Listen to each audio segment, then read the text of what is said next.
Haya wanangu wa nguvu, nimerudi na series yetu tamu ya Msukule. Movie yetu tamu sana inayotisha.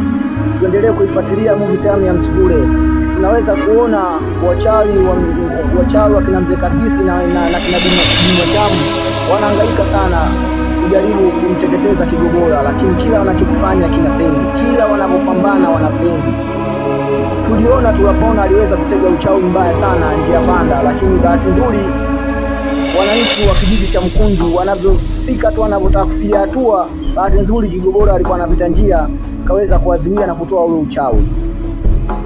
Tunakumbuka kwamba Mzee Kasisi mkono wake mpaka leo hii bado haujakaa sawa, sababu tu ya kutaka kumwangamiza mke wa Kigogora.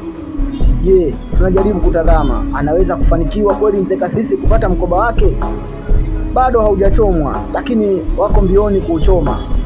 Bwana Kigogora anapambana sana kuteketeza wachawi wote katika kijiji chao cha Mkundi ili maisha yaendelee kuwa salama, na wachawi nao wanahangaika kila njia ili kumwangamiza Kigogora ili waweze kufanya mambo yao vizuri.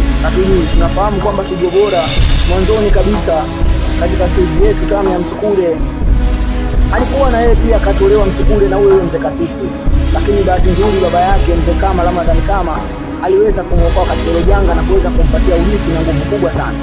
Sasa je, wakina Mzee Kasisi na wenziwe watafanikiwa? Hatujui.